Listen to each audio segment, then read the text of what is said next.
People hear these things all of the time and it's mind-boggling. Your labs are completely normal. There's nothing wrong with you. Or this is just a part of getting older. You're probably just depressed, so I think you need an antidepressant or an SSRI. Unrelenting fatigue that never really lifts.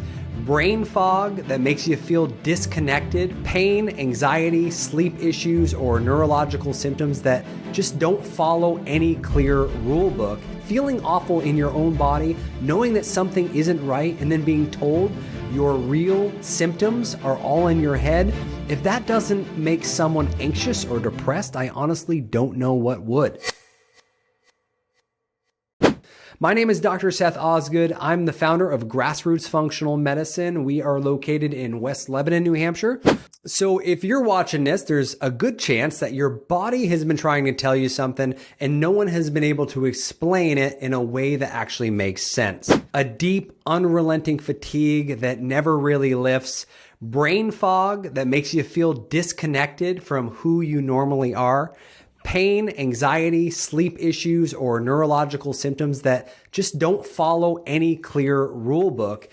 And at some point along the way, you were probably told something like, your labs are completely normal. There's nothing wrong with you. Or this is just a part of getting older. Or the one that really cuts deep, you're probably just depressed, so I think you need an antidepressant or an SSRI. People hear these things all of the time and it's mind-boggling.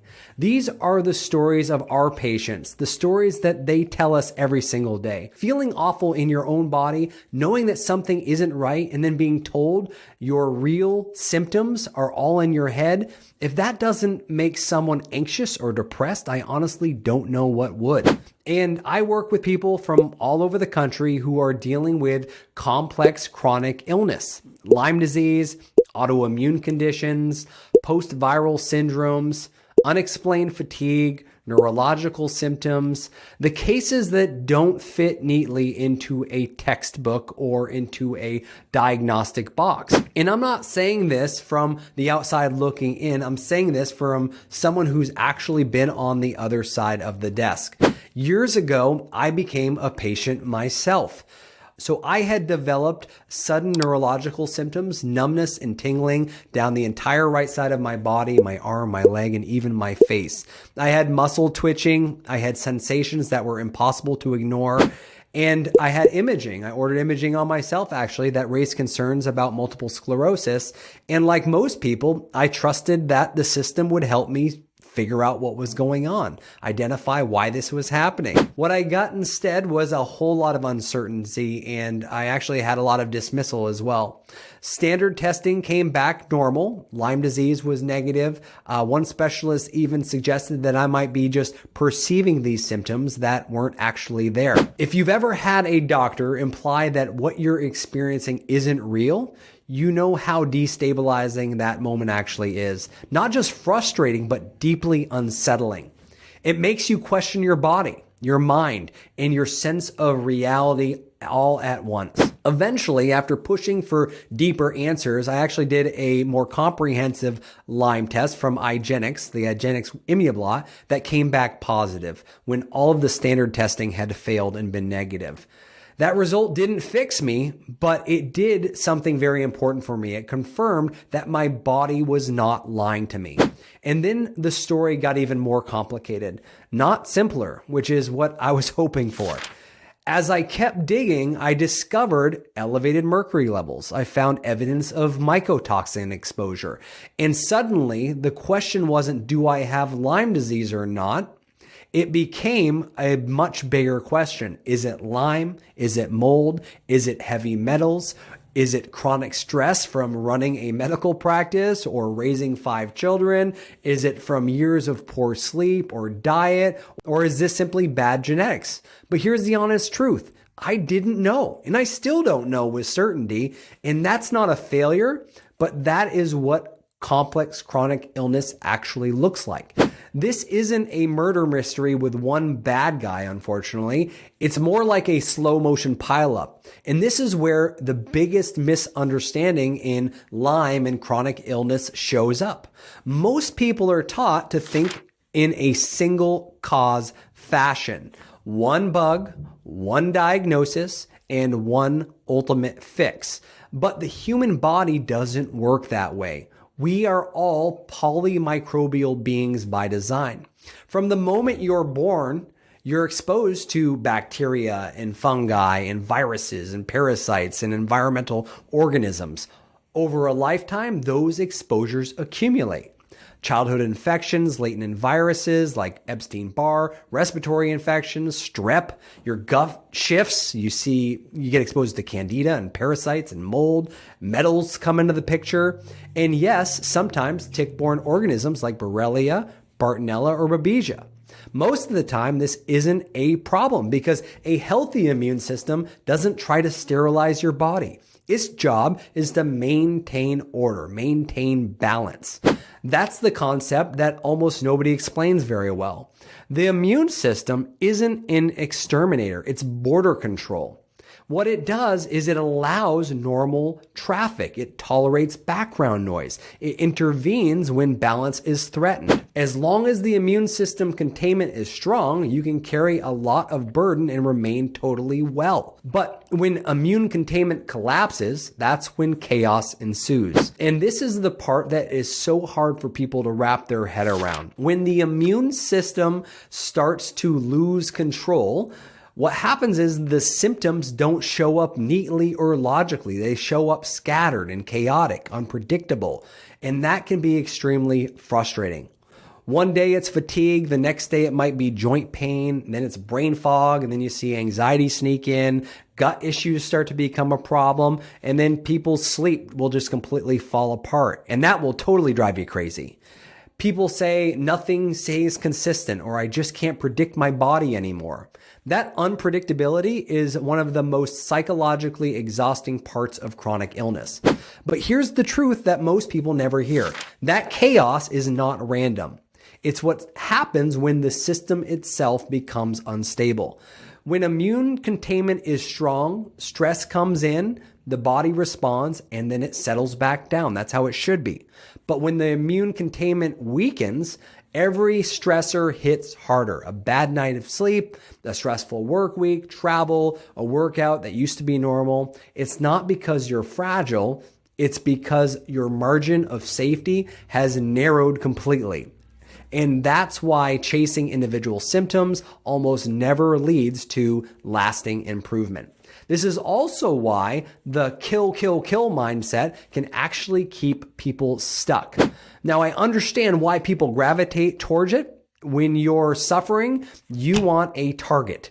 You want something concrete to fight. But if you're aggressively attacking microbes in a system that's already dysregulated, you're often pouring gasoline on a nervous system that's already on edge. Symptoms will flare, inflammation will spike, the gut takes a hit, and then your sleep gets even worse.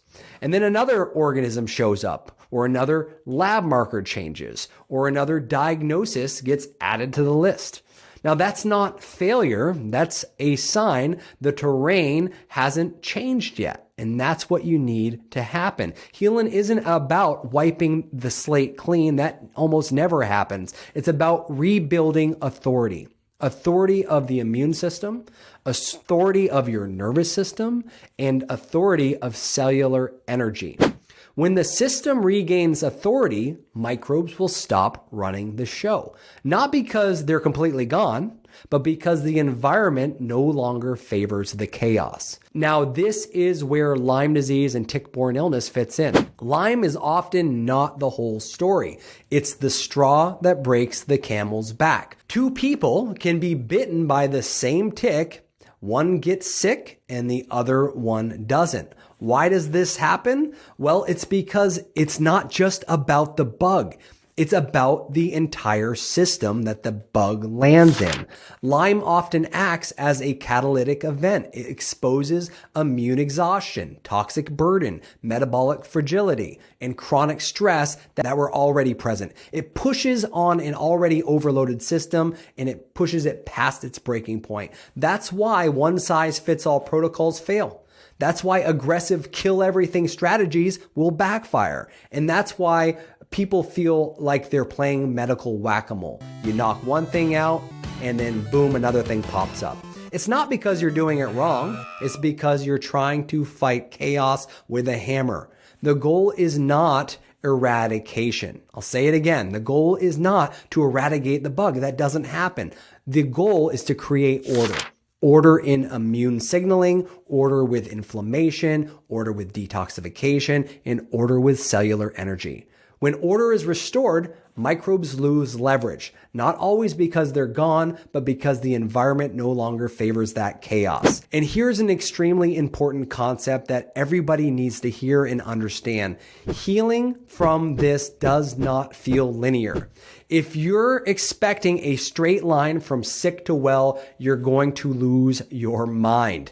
As the immune system begins to recalibrate, symptoms can fluctuate. Fatigue may spike, brain fog may worsen, old symptoms may briefly resurface. People ask, am I getting worse, or are these therapies actually working? Because sometimes it doesn't feel like they are. Oftentimes the answer is both. Healing is adaptive, it's not mechanical. We can't treat the body like it's a machine. It's like renovating a house while still living inside. Dust gets kicked up before things settle. And this is where mindset, real mindset, not toxic positivity, really does matter. After years of practice and through my own personal journey, I've noticed something incredibly consistent. The people who recover, even when they're told they won't, almost always share three really common traits. I just wanted to share that with you because I think it's really powerful. Not because they're special. They don't recover because they're special. They don't recover because they're lucky. It's intentional. They recover because of traits that support biology. And I call them the 3 Ps: persistence, positivity, and purpose.